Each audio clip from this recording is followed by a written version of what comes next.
શ્વાસોમાં તું છે, ખ્વાબોમાં તું છે, મારા જીવનમાં તું જ રહે બસ તું.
जैन शास्त्र के अनुसार काल गणना ही अलग होती है।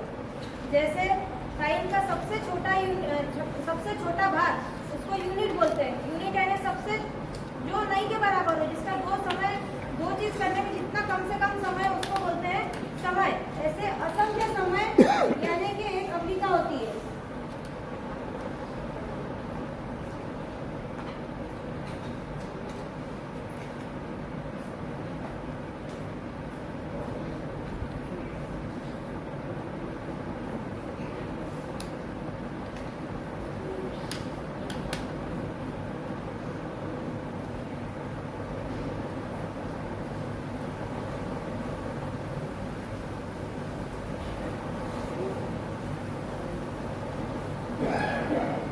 टाइम का सबसे छोटा यूनिट यानी कि एक समय। ऐसे असंख्य समय यानी एक अवलिका।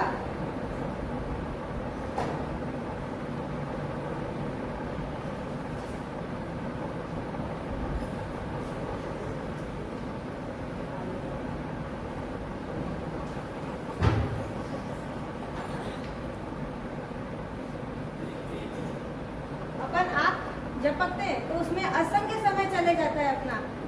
ये समय अपने को ऐसा लगता है एकदम बहुत कम है, लेकिन ये असंख्य समय होता है। ये होता है असंख्य समय यानी एक अवलिका। और 256 अवलिका यानी एक शुल्लक भाव। काल चक्र का इम्पोर्टेंस क्या है?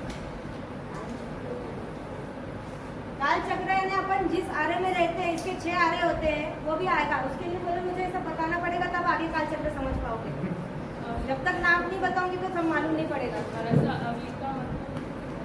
नाम नहीं है सब, जैसे किलोमीटर होता है, मीटर होता है, वैसे नाप का नाम है। ये जैन शास्त्र के अनुसार ऐसे नाप के नाम होते हैं अलग अलग।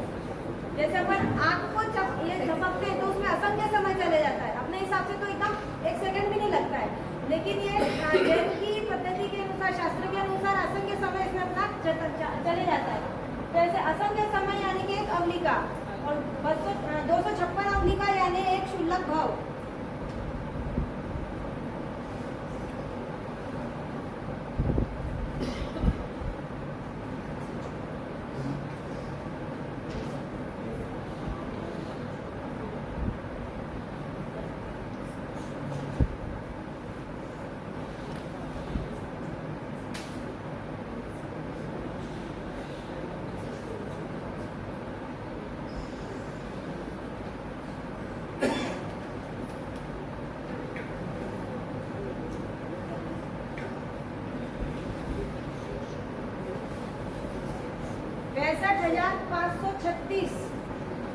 शुल्लक भाव यानी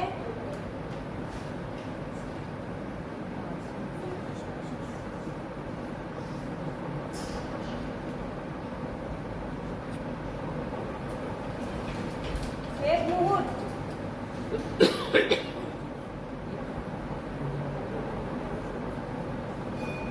यानी अपन जो सामयिक करते हैं उसमें अपना समय कितना जाता है?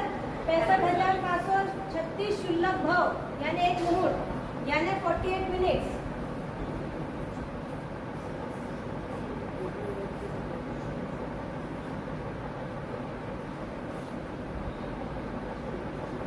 अब इसको अवलिका में अगर ट्रांसफर करना है तो होता है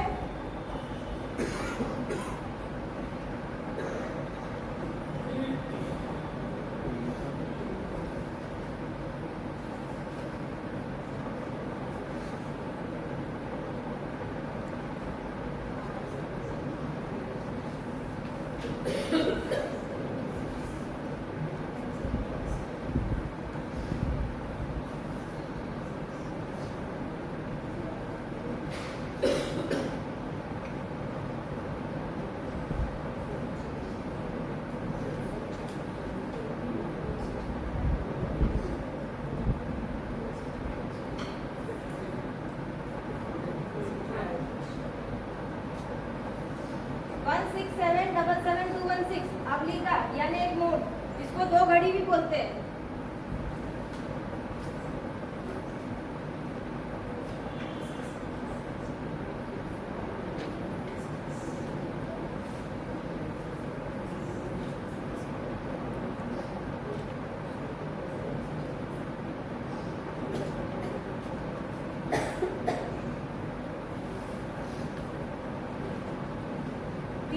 यानी होता है एक अहोरात्र। अहोरात्र यानी कि पूरा एक दिन और रात, उसको बोलते हैं 30 मुहूर्त यानी एक अहोरात्र।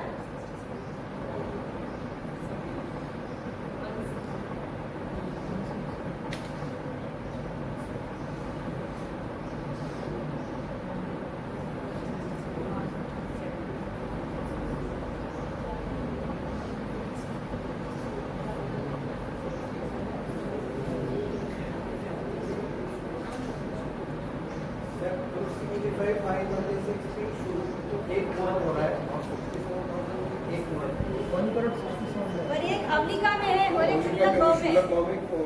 अब जैसे इसको इसे इंटू करोगे तो यही वाली आएगी, इसलिए उसको शुल्लक नहीं बताया और अवलिका में भी बताया। होता दोनों का मीनिंग 48 मिनट्स ही होगा वो, पर उसमें इतना समय चले जाता है, इस हिसाब से देखो। 30 मुहूर्त यानी एक अहोरात्र यानी कि एक वक्त, एक दिन और एक रात पूरी। ऐसे 15 दिन यानी कि नहीं दिख रहा है पीछे, दिख रहा है राइट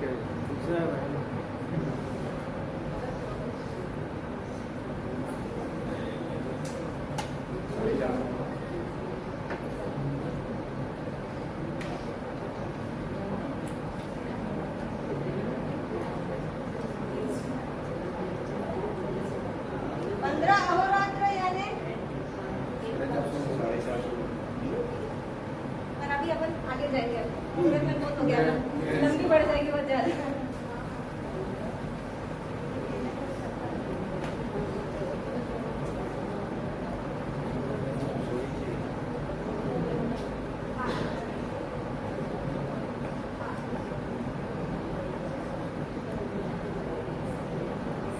अहोरात्र यानी एक पक्ष।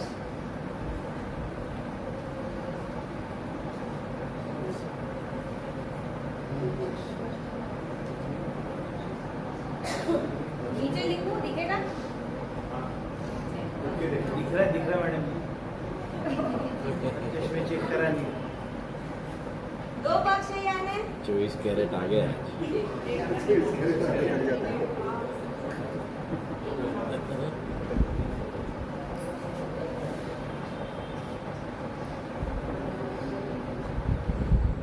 एक मास। 2 पक्ष यानी एक मास।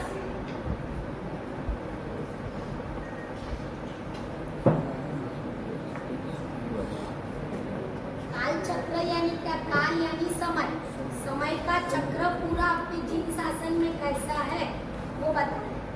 अभी इतना लिखा हुआ है, इसमें से कुछ पूछना हो तो पूछिए, फिर दूसरा लिखेंगे। अवलिका मतलब अवलिका यानी इसका एक नाप होता है, जैसे मीटर होता है, सेंटीमीटर होता है, वैसा ही अवलिका होता है। ने हर चीज 48 मिनट क्यों इम्पोर्टेंस दिया है, क्या कारण है? सामयिक 48 मिनट, सब 48 मिनट ही क्यों?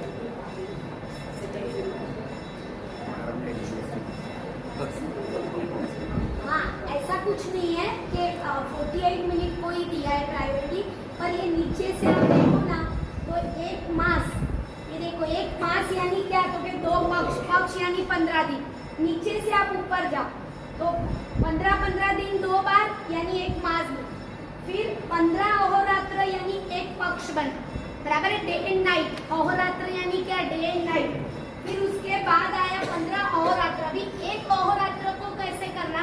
तो क्या 30 मुहूर्त, पूरे दिन 24 आवर्स का 30 मुहूर्त इज इक्वल टू 1 डे, बराबर है? अभी ऊपर जा। अभी अवलिका यानी क्या? तो क्या अवलिका एक माप, नाप। तो नाप, अवलिका का नाप कितना? तो के 1,67,7,216 1,67,000 1,67,000 अच्छा 1 तो एक 1 करोड़। अबज 67 लाख 1 करोड़ एक करोड़ 67 लाख 77,216 ये आवलिका का नाप है।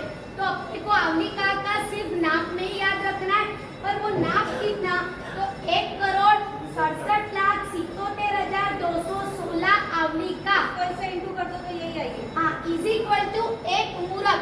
अभी एक मूरत यानी कितना, तो के 2 घड़ी, यानी सामाई कितनी रहती है 2 घड़ी। तो 2 घड़ी में आप क्या करते हो, तो के इतनी आवली का प्रमाण मैं स्वाध्याय में रहती हूँ, बराबर है। ऐसे देखने जाओ तो एक मूरत पर, हाँ या एक मूरत पर ऐसे देखने जाओ तो इतनी आवली। वैसा नहीं, हाँ 48 मिनट ही क्यों, 47 नहीं, 49 वही नहीं। इसीलिए परमात्मा ने बताया कि अपने भाव की धारा 48 मिनट तक ही टिकती है।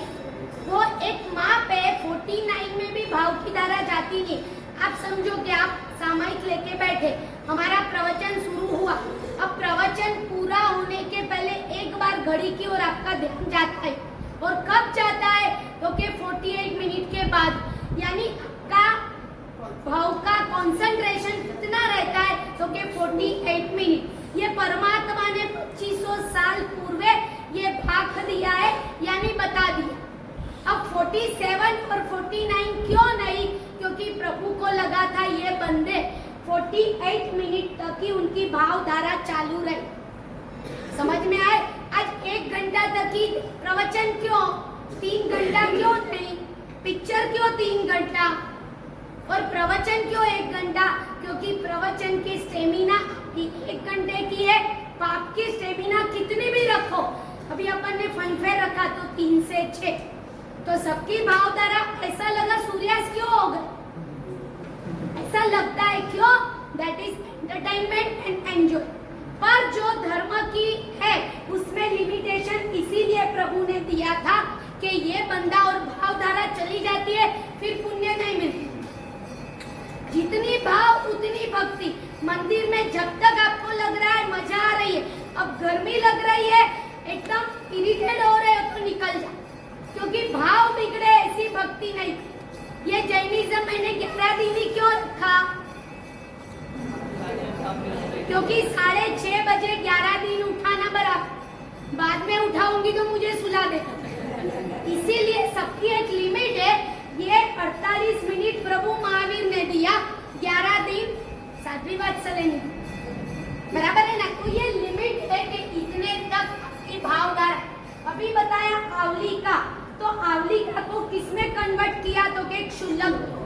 अब कितने क्षुल्लक भाव, तो के 65,536 क्षुल्लक भाव, यानी एक मूरत यानी 48 मिनट।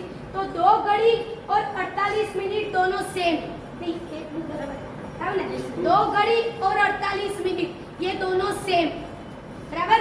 अभी उसके ऊपर जाएंगे, आपको लगेगा आवली का आ गई। अब क्षुल्लक भाव यानी क्या, तो के 256 आवली का इज इक्वल टू 1 क्षुल्लक भाव। अब क्षुल्लक भाव यानी क्या, तो के क्षुल्लक यानी क्या, तो के ये माँ। ये शब्द शायद आपने कभी सुना नहीं, और जो नहीं सुना है वो सुनाने के लिए ही जैनिज्म रखा। आगे कभी सुनाने में आएगा तो आपको पता लगना चाहिए एक क्षुल्लक भाव मेरा सुना हुआ, बराबर। अभी आया 256 आवली का 1 क्षुल्लक। अभी आवली का यानी क्या, तो कि असंख्य समय चला जाता है। आपको पता हो तो सरप्राइज पेपर में अनंत और असंख्य लिखा था, तो कि अनंत यानी क्या, जिसका अंत ही नहीं, और संख्या यानी क्या, जिसको गिन सकते, पर असंख्य यानी क्या, तो कि जिसको गिन भी नहीं सकते।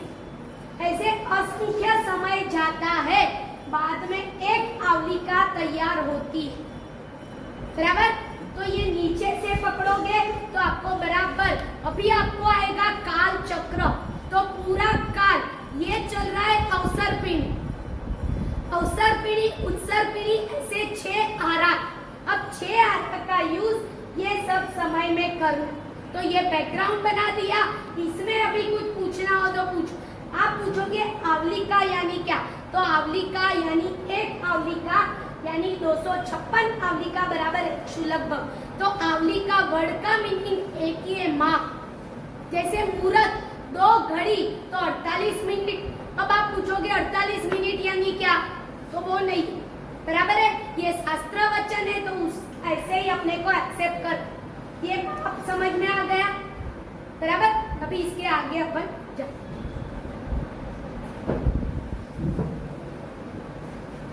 रख कर दूं?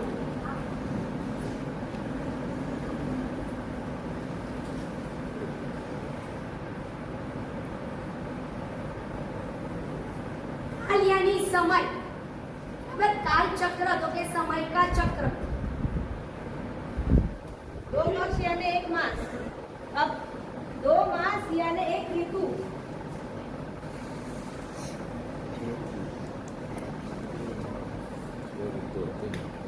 ऋतु कितने टाइम की रहती है, ऋतु कितनी?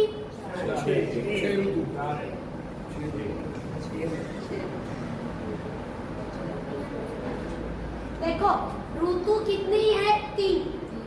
कौन सी समर, विंटर एंड रेन। अगर तो 4-4 महीने की एक ऋतु रहती है आपकी, वो सब ऋतु नहीं, अपने जीन शासन के हिसाब से ऋतु कितनी है, 3, बराबर है। तो 2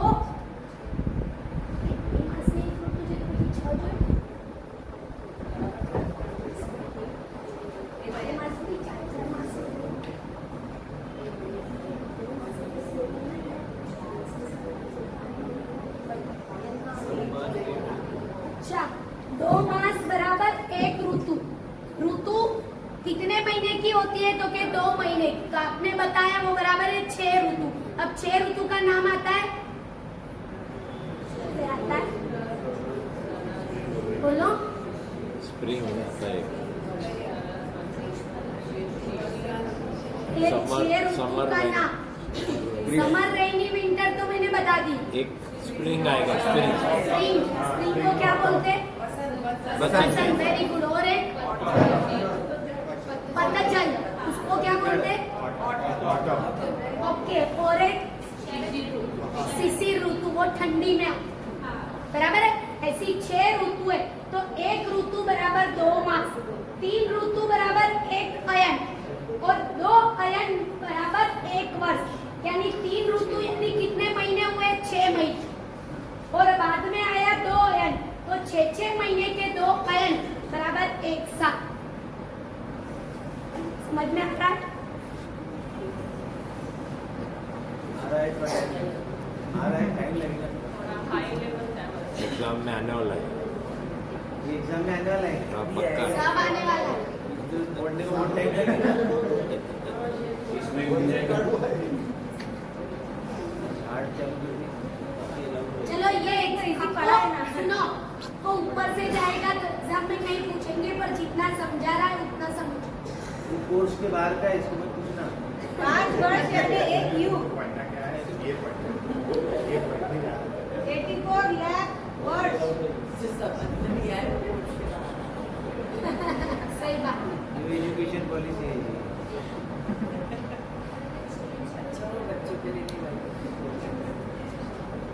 जल्दी समझ लो। 2 अयन यानी 1 वर्ष, 5 वर्ष यानी 80 लाख वर्ष यानी 1 करोड़।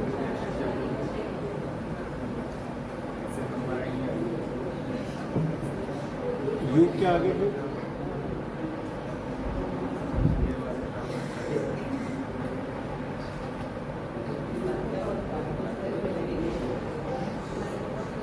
2 अयन यानी 1 वर्ष, 5 वर्ष यानी कि 1 युग, 84 लाख वर्ष यानी 1 पूर्वांग, और 84 लाख पूर्वांग यानी 1 पूर्वक।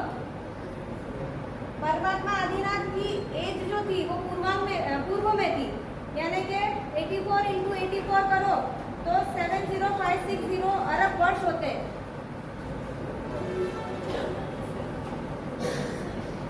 पूर्वांग देख लो।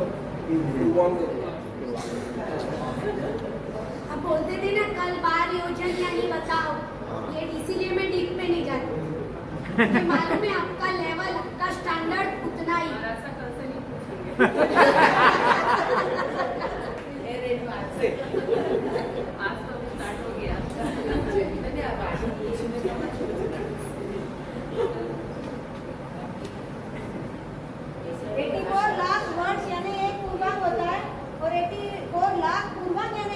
पूर्व।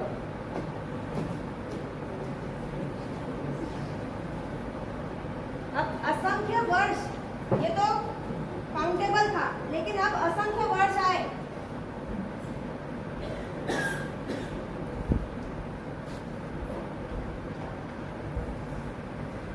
असंख्य वर्ष यानी एक पल्योपम।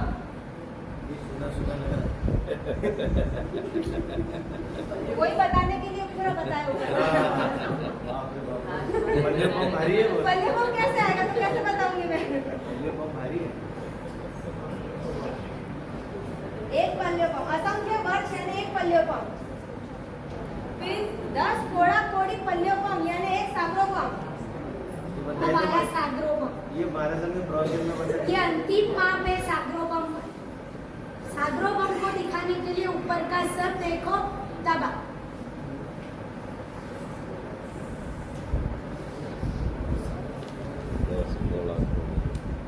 फोटो ले ले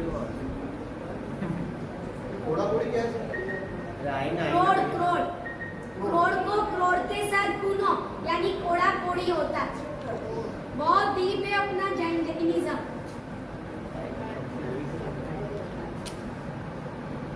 10 कोड़ा कोड़ी पल्योपम यानी एक सागरोपम। 10 कोड़ा कोड़ी सागरोपम यानी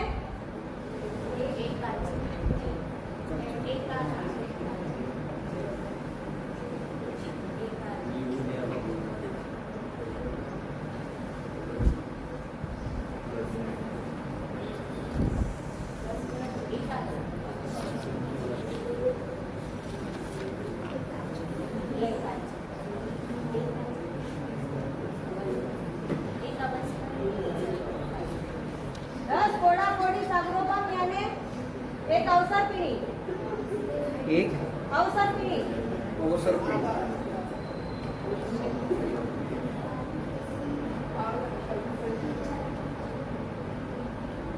और 10 कोड़ा कोड़ी सागरोपम यानी एक उत्सव पीढ़ी।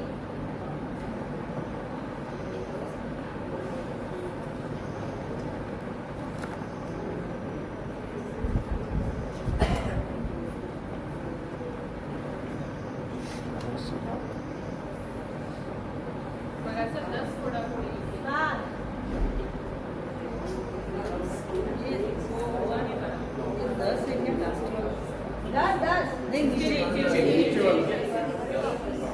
10 क्या? क्या विचार हो 10 कोड़ा कोड़ी सागरोपम यानी एक अवसर पीढ़ी और 10 कोड़ा कोड़ी सागरोपम यानी एक उत्सव पीढ़ी। 10 कोड़ा आएगा थांबा हो टीचरला शिकू द्या डोकं लावून राहिले सर्व बता दो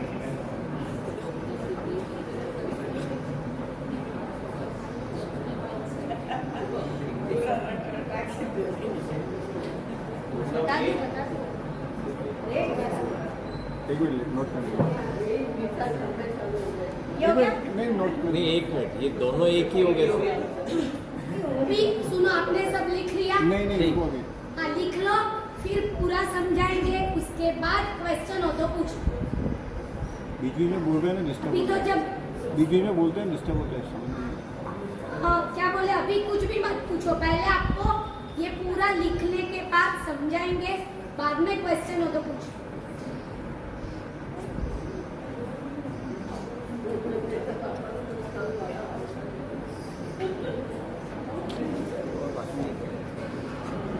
इसको अकॉर्डिंग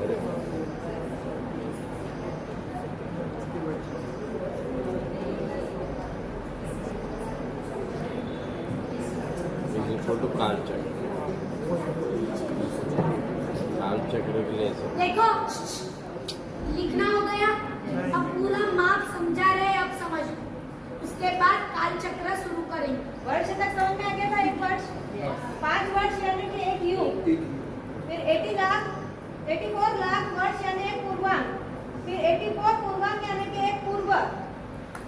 असंख्य वर्ष इसमें जाए तो एक पल्योपम होता है। पल्योपम का नाम वापस अलग आएगा और अगर अभी टाइम होगा तो बताऊंगी। फिर 10 कोडाकोडी पल्लोक्रम यानी कि एक सागरोपम, 10 कोडाकोडी सागरोपम यानी कि एक अवसरपिणी, 10 कोडाकोडी सागरोपम यानी एक उत्सरपिणी, फिर 10 कोडे 10 और 10 20 मिला के ये होता है काल चक्र, यानी कि एक अवसरपिणी और एक उत्सरपिणी मिला के होता है काल चक्र।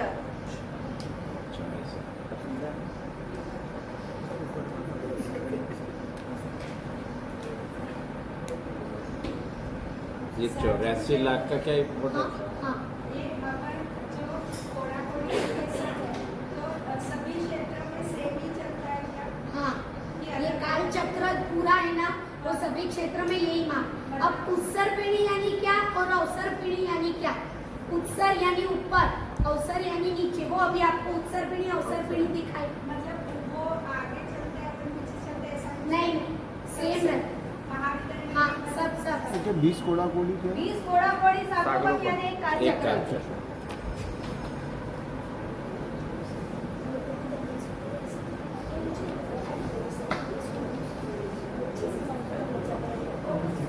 अपने इसमें फिर ये 84 और 48 ये जरा इम्पोर्टेंट फिगर है ऐसा होगा। कोई अभी आपको बताएंगे आपका ये काल चक्र, तब आपको अवसर पीढ़ी उत्सर पीढ़ी क्या है तो इतना समझ में आ गया।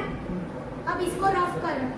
योग्य इधर वाला 84 लाख योनि भी बोलते हैं जैसे। हाँ 84 लाख योनि तो 7 लाख पृथ्वी का है, हाँ। 7 लाख आपका है, 7 लाख सब। वायु का है।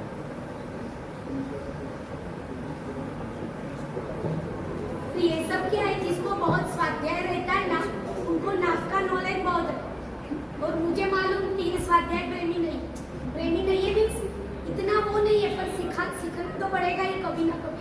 ये तो हो गई काल गणना। अब क्षेत्र गणना बता रहे हैं।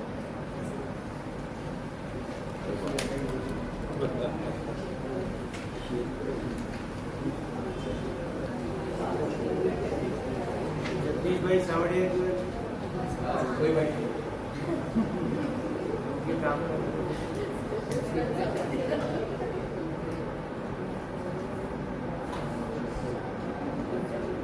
ये तो टाइम के हिसाब से हो गया। अब क्षेत्र के हिसाब से क्या होता है, तो असंख्य आकाश प्रदेश यानी कि जो एयर है वो होता है एक यव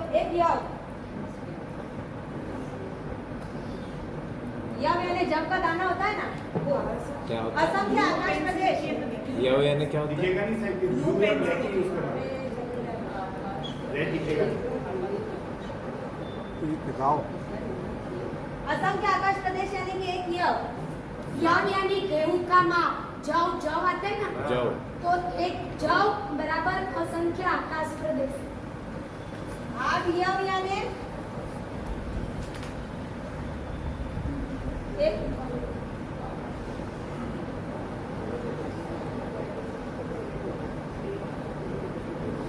आठ यव यानी एक अंगुल। अपनी उंगली कितनी होती है? फिंगर। 8 यव यानी एक अंगुल। इतना एक अंगुल। ऐसे 12 अंगुल यानी गीता।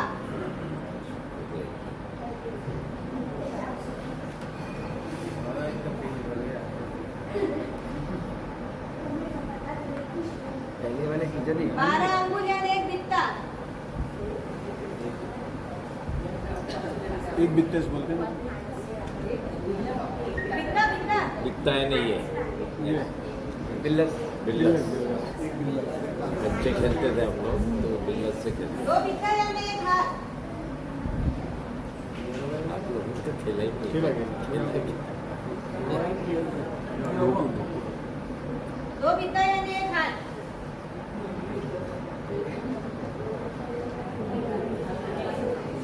4 हाथ यानी एक धनुष। 12 अंगुल, एक बित्ता। 4 हाथ यानी एक धनुष। 2 बित्ता यानी एक हाथ।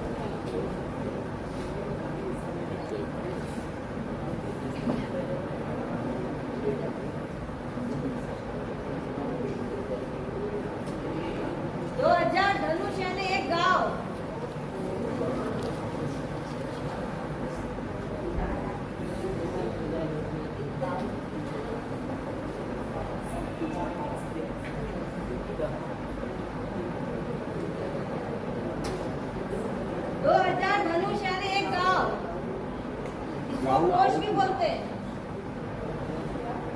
कोश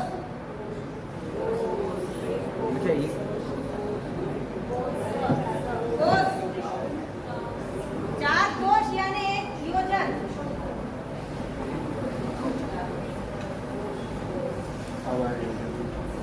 अभी हो गया ना उसके लिए सब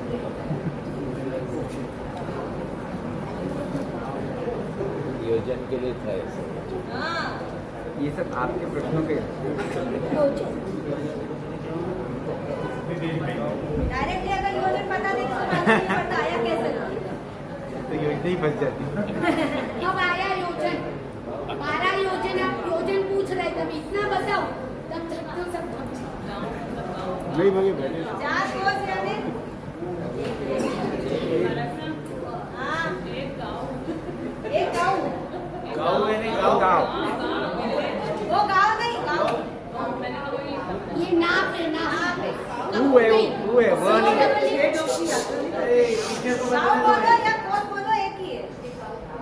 गाँव नाप है गाँव नहीं है COW गाँव भी नहीं है गाँव यानी घर भी नहीं है विलेज भी नहीं है और ये गाँव गाँव ये सब माप ये गाँव तो की माप नहीं पता चलेगा अपने को अभी तक करोड़ अबज इतना ही पता है ये सूक्ष्म जो अपने जैनिज्म में ही आता है 4 कोश यानी 1 योजन। 1 योजन यानी 12 से 13 किलोमीटर का होता है लगभग। यानी प्रभु की देशना कितने योजन तक सुनाई देती है 12 योजन। कितना था 12 योजन था 1 योजन था बराबर। 1 योजन चारे बाजू से तो चारों बाजू से 12 या 13 किलोमीटर तक ये सुनाई देती है क्या प्रभु की देशना। ये आया योजन का माप। हो गया रब करूं कोई का बाकी नहीं। 125 योजन देशना सुनाई देती है। एक योजन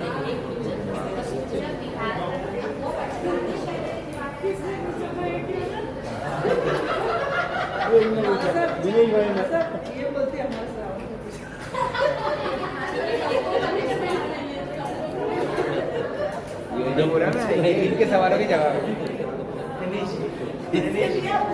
आज मोहन आप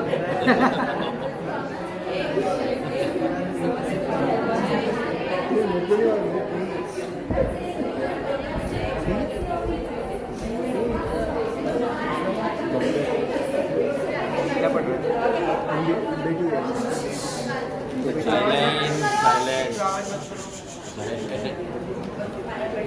चक्र निकलेगा। आप घर पे जाके बराबर चाय पीना।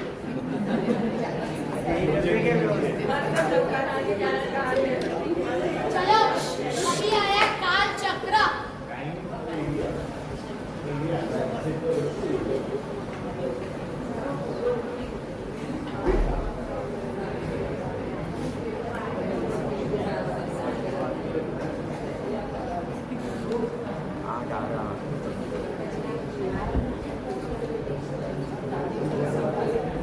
अक्षर बहुत अच्छे हैं। चर्चा मत करो।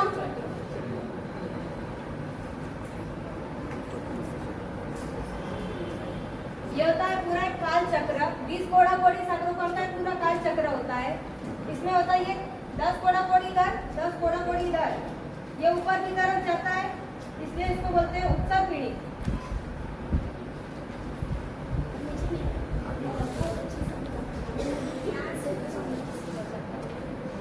ये नीचे की ओर आता है इसलिए इसको बोलते हैं अवसर पीढ़ी।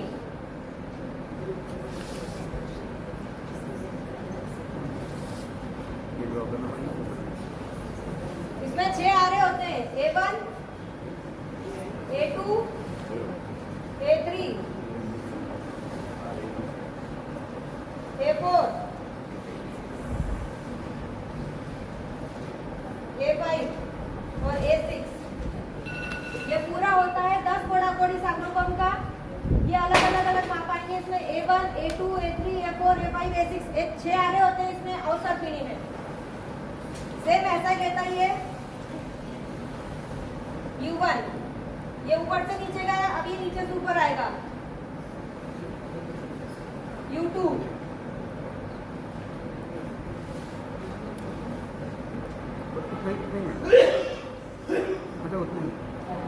U3, U4, छोटे बड़े होते हैं। U5 और U6। जैसे ये वाला आधा होता है सेम वैसे ये होता है A1 = U6, जैसा A2 होता है वैसा U5 होगा। ये यानी क्या पता चला? और इसका पहला आधा होता है 4 कोड़ा कोड़ी सागरोपंखा। क्वेश्चन पूछने में A1, A2, A3 होता है, इसको बोलते हैं युग्लिक। युग्लिक काल होता है इसमें।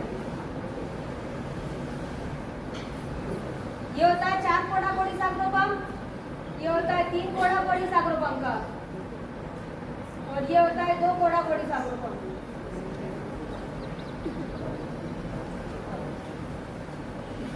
इसका नाम होता है शूशम। शूशम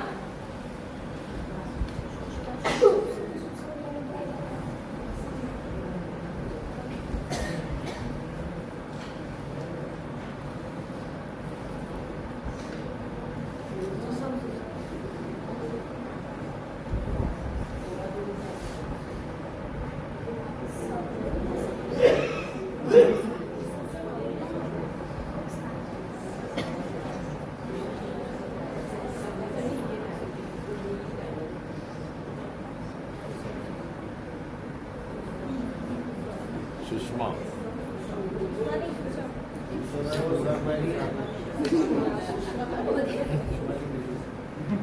आज सब बाहर जाके धीरेज भाई को मिलना। ये आप जाने का इनको यही आज की चाय इनके आज का चाय नाश्ता उनके पास। 4 कोड़ा कोड़ी मंजूर है। सागरोपंख। सुनो, दूसरा आ रहा होता है 3 कोड़ा कोड़ी सागरोपंखा। तीसरा आ रहा होता है 2 कोड़ा कोड़ी सागरोपंखा। ये होता है शूशम। शूशम यानी इसमें सब सूखी सूखे, इसमें दुख कुछ भी नहीं है। सुसम वर्ड का मीनिंग है सुख, तो सुसम सुसम यानी सूखी सुख है। यहाँ पे नरक गति नहीं है, नरक में जाने जैसा कुछ भी नहीं है। यहाँ के लोग जो होते हैं वो युगलिक होते हैं, यानी कि पेड़ में जन्म होता है, पेड़ में मरते हैं, और पेड़ में फिर बाद में पेड़ को ही जन्म देते हैं वापस युगलिक तरीके। तो ये भी और इन लोगों को जो भी कुछ चाहिए रहता है तो वो कल्पवृक्ष से मांगते हैं, और वो कल्पवृक्ष 10 टाइप के कल्पवृक्ष होते हैं, वो उनकी जितनी भी विषय से वो सब उसको फुलफिल करते हैं। फिर से रिपीट करना पड़ेगा सब, लिखते जाना। 4 कोड़ा कोड़ी सागरोपंख का पहला आ रहा होता है ये। इसके अंदर युगलिक काल होता है। युगलिक काल में तो युगलिक यानी कि पुरुष युगल और एक स्त्री युगल कपल में जन्म होता है। कुछ समय बाद वो एक वापस कपल को जन्म देते हैं, और कुछ ऐसा मतलब इसी को ही उनकी मृत्यु होती है, जैसे खांसी हुई, छींक हुई और वो मर गए। फिर जो कपल को जन्म दिया था वो वापस एक दूसरे कपल को जन्म देते हैं। इस तरह से इसमें प्रोसेस चलता ही रहता है। और यहाँ पे इनमें कुछ भी लड़ाई झगड़ा वगैरह ऐसा कुछ नहीं है, इसलिए वो लोग निश्चित ही देवलोक में जाते हैं, क्योंकि वहाँ पे कोई पाप ही नहीं है। इसीलिए उस आरा का नाम सुसम सुसम है। सुसम का मीनिंग है सुख, तो सुख ही सुख। कौन से आरे में? पहला आरा। और वो कितने कोड़ा कोड़ी सागरोपंख का? 4। बराबर। कोड़ा कोड़ी यानी करोड़ को करोड़ के साथ गुनो, वो है कोड़ा कोड़ी किंतु। बराबर है। ये हुआ पहला आरा। अब जाते हैं दूसरे आरे में। हाँ चलता है। सुखम सुखम लिखो। सुसम संस्कृत वर्ड है, उसको गुजराती हिंदी में सुखम सुखम बोलते। अब ये अवसर पीढ़ी, अपन किस में अभी? अपन किस में? उत्सर पीढ़ी में कि अवसर पीढ़ी में? अवसर पीढ़ी। तो अपना कौन सा आ रहा है? 5वां। क्या चौथा? 5वां आ रहा है। अच्छा, देखिए हमारे रामदास पेट में चौथा आरा चल रहा है, वो भाव से द्रव्य से 5वां। अब आया अवसर पीढ़ी का दूसरा आरा, उसमें क्या होता है वो सुनो। इसका टाइम होता है 3 पल्ले पंखा। इधर चार कोड़ा कोड़ी सागरोपम का तो पहला आरा हो गया। उसकी जो लिमिट है वो 3 पल्योपम की है और उसकी हाइट होती है 3 गांव की। आप लोगों की हाइट के बारे में बता रहे थे, कितने हाइट रहते थे और वो हाइट आएगा वापस। पहले आ रहे के जो लोग थे उनकी हाइट थी 3 गांव। 3 गांव और रहने का समय 3 पल्योपम। यानी उनकी एज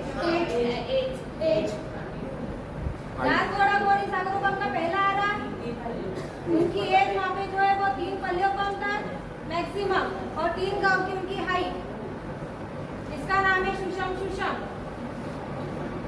फिर थोड़ा सा काल और नीचे आएगा तो दूसरा आ रहा आएगा। उसका टाइम है 3 कोड़ा कोड़ी सागरोपम।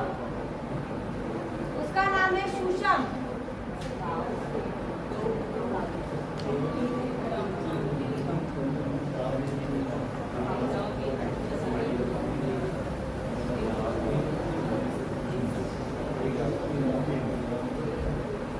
थोड़ा सूख मत।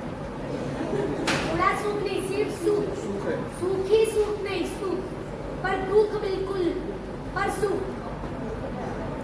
3 कोड़ा कोड़ी सागरोपम का है, उसका नाम है सुषम।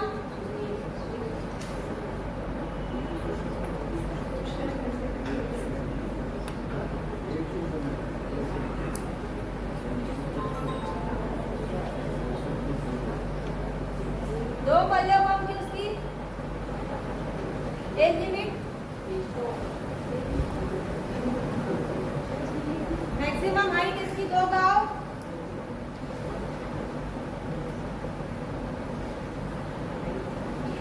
पहला दूसरा तीसरा लगभग सेम ही है। उसमें तीनों में युगल का ही जन्म होता है। इसमें तीर्थंकर कोई नहीं रहते। तीर्थंकर का जन्म इसके एंडिंग में आएगा। तीसरे के एंडिंग में तीर्थंकर का जन्म होता है। पहले दूसरे तीसरे में स्टार्टिंग में कुछ नहीं रहता, कोई भी तीर्थंकर नहीं रहते इसमें। फिर आता है तीसरा आरा आता है हाइट कितनी है इसमें? सुषम दुषम। 2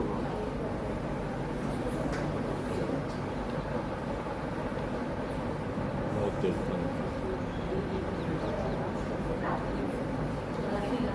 क्या है? सुनो, समझ में आया? ये है पूरा काल चक्र। उसमें उत्सर पीढ़ी है, ये उत्सर पीढ़ी। अवसर पीढ़ी यानी क्या? पड़ता का, बराबर है? तो उत्तरता काल। अवसर पीढ़ी ये पहली। उसमें कितना है? तो के 4 कोड़ा कोड़ी सागरोपम की एक अवसर पीढ़ी होती। अब उसमें किसका जन्म होता है? तो के युगलिक का। युगलिक के साथ ही जन्म दे, युगलिक में ही मरते और युगलिक को ही जन्म दे, बराबर है? तो उसकी एज लिमिट कितनी? तो के 3 पल्योपम। 3 पल्योपम की उनकी आयु है। उसके बाद उनकी हाइट कितनी? तो के 3 गांव। एक गांव बराबर कितना बताया था पहले? 2000 धनुष। तो ऐसे 2000 जितने धनुष होते उतने गांव उनकी हाइट। 8008। हाँ, उस आरा का नाम क्या है? तो के सुषम सुषम, यानी सुख ही सुख वहाँ रहता है। दुख का कोई अंश ही नहीं। अकेला सुख नहीं पर सुख ही सुख, बराबर है? वो हो गई पहला आरा। अब आया दूसरा आरा, वो है 3 कोड़ा कोड़ी सागरोपम। वहाँ सिर्फ सुख और उनका हाइट एज लिमिट कितनी? 2 पल्योपम। और हाइट कितनी? 2। अब आया तीसरा, ये भी सेम युगलिक की तरह। यहाँ कोई भी तीर्थंकर का जन्म नहीं होता। अब आया तीसरा आरा, अवसर पीढ़ी का तीसरा आरा। वहाँ हुआ सुषम दुषम। सुख भी है, दुख भी, दोनों वहाँ पैरेलल चलता है। कौन से आरे में? ये आपको लिखना पड़ेगा, पक्का करना पड़ेगा एग्जाम पूछने में। नहीं। ये सुषम दुषम, तो इसका भी आयु लिख रहे हैं। एक पल्योपम।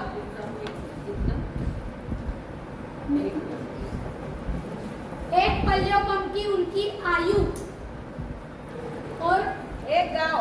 एक की हाइट।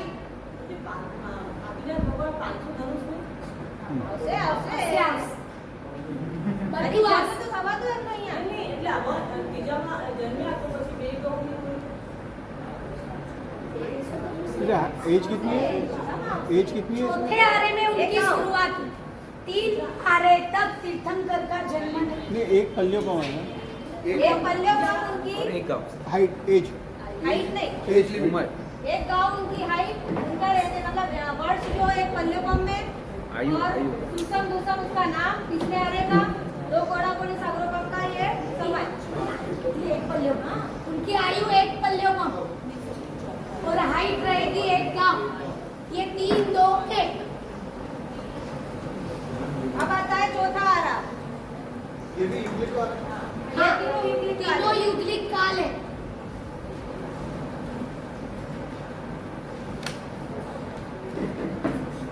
देखो ये वाला है ना, ऐसा काल चक्र, ये पूरी एक जेरोक्स आपको दे दूंगी, तो आपको ये काल चक्र पता चलेगा कैसा है, बराबर? उसमें सब लिखा हुआ है, पर अभी समझ लो। फिर चौथा आरा था। पहले तीर्थंकर का जन्म तीसरे आरे के एंडिंग में होता है, यानी जब 89 पक्ष बाकी रहते हैं, 3 महीने 8.5 पक्ष बाकी रहते हैं, तब 8.5 महीने बाकी रहते हैं, तब पहले तीर्थंकर का जन्म होता है एंडिंग में, यानी कि यहाँ पे 3 साल 8 महीने। हाँ, तीसरे आरे के एंड में इतने साल बाकी रहता है, तब तीर्थंकर का जन्म हो, उनका लेकिन पूरा आज- जीवन यहाँ पसार होता, पर जन्म तीसरे आरे के एंडिंग में हो, और इधर आके 500 धनुष की काया हो। समझ में क्या? क्योंकि ये ढलता काल है, जैसे जैसे काल पसार होते जाएगा, वैसे वैसे इसमें थोड़ा डाउननेस आता जाएगा। अब यहाँ पे जो कल्प वृक्ष का जो प्रभाव था, वहाँ पे एकदम थोड़ा अच्छा था, यहाँ पे इससे थोड़ा कम यहाँ पे हुआ, इससे कम इस आरे में हुआ, और धीरे धीरे जाते जाते इसका प्रभाव अब एकदम कम होते जा रहा है कल्प वृक्ष का। इसलिए अब वो जो विशेष मानते थे वो पूरी नहीं हो रही थी, उसमें कुछ फॉल्ट आ गया, उनके जो सिस्टम था जो, उसमें अब तीसरे आरे में परमात्मा का जन्म होता है। फिर जब युगलिक काल में क्या होता है, जब इसमें भी युगलिक में भी थोड़ा चेंज आने लग गया तीसरे के एंडिंग में, तो जैसे 2 युगलिक जन्म हुए, तो उसमें या तो दोनों बेटे होंगे या दोनों बेटी होगी, या फिर एक ही जन्म हो रहा है, ऐसा चेंज आने लग गया धीरे धीरे समय के काल के पसार के कारण। फिर अब एक बार 2 युगलिक बैठे थे ताड़ वृक्ष के नीचे, तो जैसे ही वो ताड़ का फल जो है वो एक युगलिक पुरुष युगल के ऊपर पड़ा, तो वो अकाल मृत्यु में उसकी अकाल काल में उसकी मृत्यु हो गई, और तब एक जो स्त्री युगल थी वो बची। अब उसका क्या करना, वो अकेली रह गई। तब फिर आदिनाथ परमात्मा के साथ में उसका विवाह कराया गया, तब से विवाह की परंपरा चालू हुई। समझ में आया ये पूरा? रिपीट। Once more. तीसरे आरे में तीसरे आरे में जन्म होता है, लेकिन अब वो निर्माण काल में कितने साल पहले होता है? 3 साल 8 महीने। कितने साल पहले होता है? 3 साल 8 महीने। 8.5 महीने जब बाकी रहते तीसरे आरे के, तब परमात्मा का जन्म होता है पहले तीर्थंकर का, और चौथे आरे में वो मोक्ष में जाते हैं, क्योंकि पहले दूसरे तीसरे में मोक्ष नहीं है, इसलिए वहाँ के लोग लगभग करके देवगति में ही जाते हैं, क्योंकि वहाँ पे पाप नहीं है, झगड़ा नहीं है, ईर्ष्या नहीं है। अब धीरे धीरे कल्प वृक्ष का प्रभाव कम होते जा रहा है, इसलिए अब झगड़े वगैरह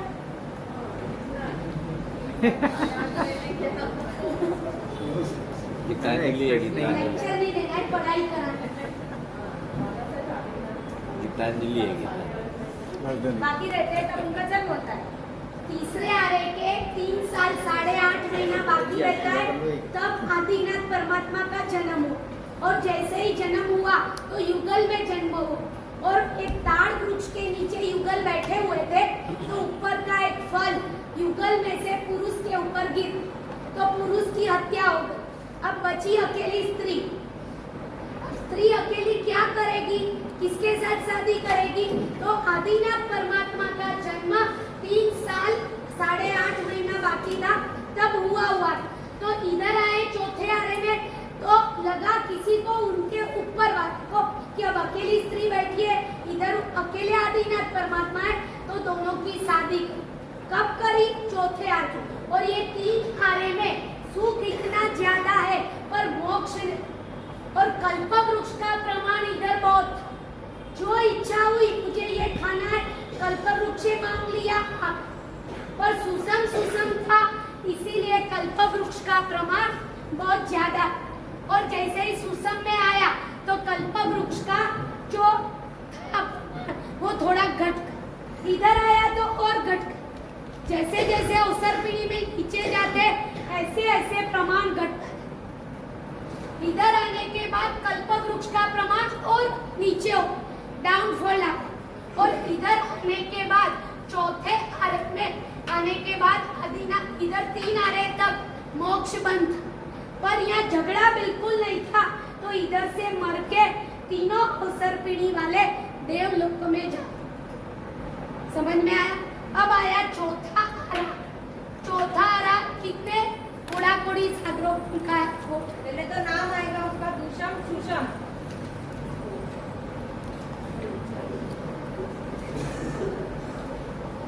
नो मोक्ष देवलोक सीधा।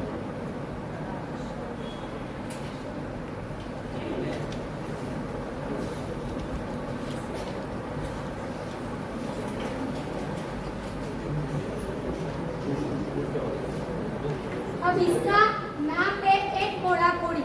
एक कोड़ा कोड़ी सागरों का माइनस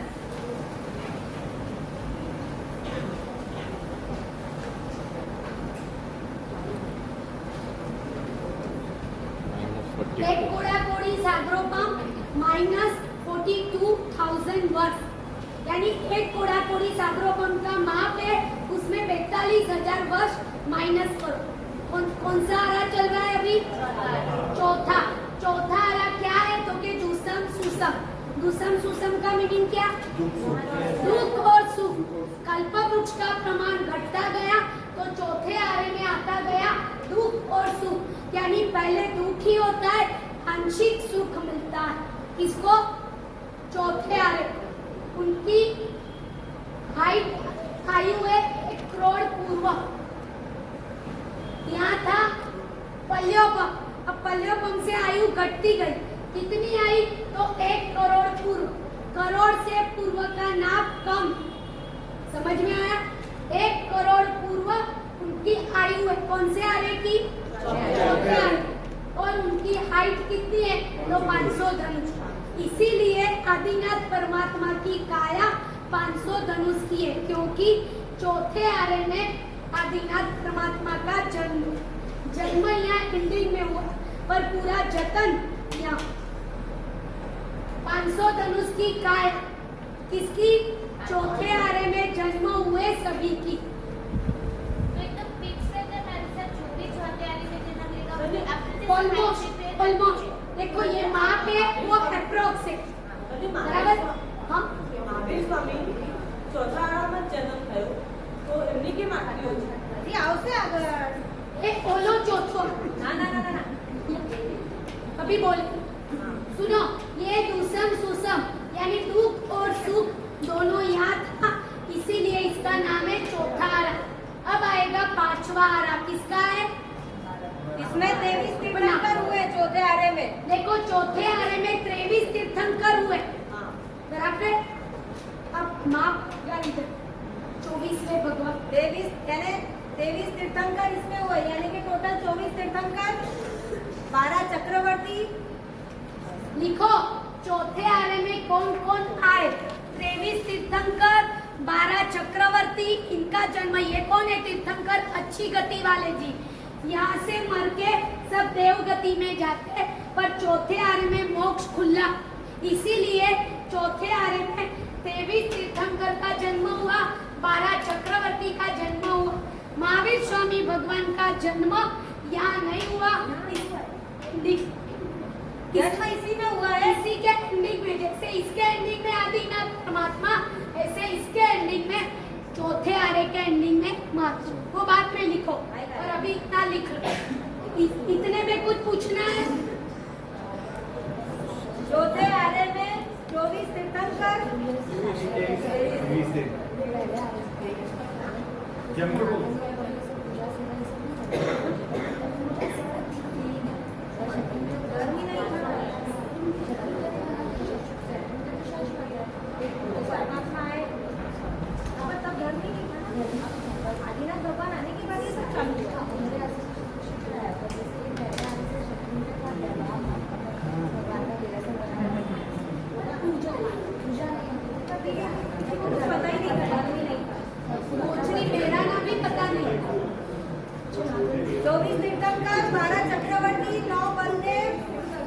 लिखो 24 तीर्थंकर। बलदेव। महावीर स्वामी परमात्मा भी उसमें ही हुए, जन्म हुआ। बाकी आगे गए तो लिखो चौथे आने में 24 तीर्थंकर, 12 चक्रवर्ती, 24 तीर्थंकर। महावीर स्वामी परमात्मा का इनका भी जन्म जन्म चौथे आने में हो चुका है। वो निर्वाण 5वें आने में पाते हैं। सुनो, वो निर्वाण इसमें पावे ना। तीसरे आर्य के एंडिंग में, इधर सुनो, तीसरे आर्य के एंडिंग में आदिनाथ परमात्मा का जन्म हुआ। तो वो कौन से आर्य के गिनाई जाते? चौथे आर्य के। यहाँ जन्म हुआ पर पूरा उन्होंने जीवन कहाँ बसार किया? जीवन पूरा यहाँ बसार किया। आपका बॉर्न होता है रायपुर में, पर आप बचपन से कहाँ रहे? नागपुर। ऐसे अपन गिनते, तो ऐसे आदिनाथ परमात्मा का जन्म तीसरे आर्य में हुआ, पर पूरा काल बिताया उन्होंने चौथे आर्य। ऐसे ही महावीर स्वामी परमात्मा का जन्म चौथे आर्य में हुआ। देखो कितने लोग थे वो लिख लो, और सिर्फ लिखने का काम करो, समझे। 24 तीर्थंकर, 12 चक्रवर्ती, 9 बलदेव, 9 वासुदेव, 9 प्रतिवासुदेव। इतने कहाँ थे? 24 चौथे आर्य में। और सबकी काया 500 धनुष की। और महावीर स्वामी जन्म इधर हुआ, पर पूरा काल तो A5 में हुआ, तो फिर 23 ही होंगे ना। तो मैं वही बता रही पूरा हूँ। इसमें बसा नहीं हुआ इनका। इसमें निर्वाण पावे 5वें। इसमें इनको मोक्ष में गए। जैसा आदिनाथ भगवान का हुआ, वैसे महावीर स्वामी का भी एंड में हुआ। पर एंड में हुआ, लेकिन उनकी एज कम थी ना। महावीर स्वामी परमात्मा की आयु बहुत कम थी। आदिनाथ परमात्मा की आयु कितनी थी? 84 लाख पूर्व। तो 1 करोड़ पूर्व मैक्सिमम, उसमें से 84 लाख पूर्व तक आदिनाथ परमात्मा ठीक है, पर महावीर स्वामी की आयु कितनी थी? सिर्फ 72 ईयर। तो ये कम आयु होने के कारण 5वें आर्य में, इसीलिए मैक्सिमम 5वें आर्य के जीव 102 या 110 साल से ज्यादा, मैक्सिमम 120 ईयर। 5वें आर्य के जीव 120 साल से ज्यादा जीवित। देखो कल 103 साल के काके की मृत्यु, बराबर है? 120 साल से ज्यादा कोई जीवित, कोई तो 120 में एक्सपायर हो। हाँ, इतना पता चला। ये टोटल होते हैं 63 शलाका पुरुष इनको बोला जाता है। इनका जन्म चौथे आर्य में होता है। देखो ये सब की टोटल करो तो 63 होगी। 24 तीर्थंकर। आपका जो प्रश्न है तीसरे आर्य में प्रभु का जन्म हुआ महावीर स्वामी का इधर, तो फिर इधर 23 क्यों, 24 क्यों, वो सॉल्व करेंगे अपन कल। पर 24 12 9 9 9 तो ये हुए 63। तो चौथे आर्य में 63 सलाका पुरुष का जन्म। चौथे आर्य में मोक्ष भी है और नरक भी है। ये 3 में तो मोक्ष नहीं था, पर चौथे आर्य में दुषम सुसम है। क्योंकि वहाँ के परिणाम एकदम शुद्ध थे। अब जैसे जैसे काल ढलता गया, परिणाम भी खराब खराब आते गए इसमें। ये चौथे आर्य में दुषम सुसम, दुख भी ज्यादा है, सुख भी ज्यादा। तो सुख वाले सभी मोक्ष में, दुख वाले नरक। इसीलिए चौथे आर्य में मोक्ष और नरक दोनों है। कौन से? अवसर पीढ़ी का। इतना पता चला। चौथे आर्य की आयु लिखी ना, 1 करोड़ पूर्व। वर्ष नहीं आएगा, सिर्फ 1 करोड़ पूर्व। पर आदिनाथ परमात्मा की आयु कितनी थी? 84 लाख पूर्व। करोड़ से लाख कम। तो परमात्मा इतनी मैक्सिमम आयु थी, पर उसमें आदिनाथ परमात्मा कितने साल जिए? तो 84 लाख पूर्व, बराबर। पर मैक्सिमम आयुष्य इतना। अब ये पूरा बाकी है, ये लेंगे कल। जिनाब ने मुझे कुछ भी बोल अरे A5 अपना जो काल है वो कल है। हाँ, अब कोटेशन लिखो। Quotation lost is time lost, LOST lost.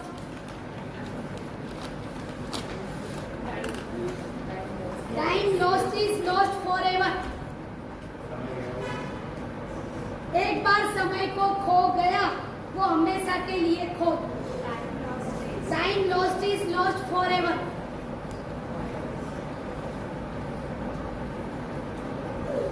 आज काल चक्र था इसीलिए ये ले ली. काल चक्र में चक्रागत के जितने भी पेपर हुए, ये पेपर एक वर्क फ्रॉम होम था इसीलिए इसका कोई वो नहीं है. तो जितने भी पेपर है सब आप लेके जाना. सब में बहुत अच्छे पेपर लाए हो. हाँ ठीक है, ये सब पेपर है जितने भी आए सब लोग यहाँ से लेके. मैम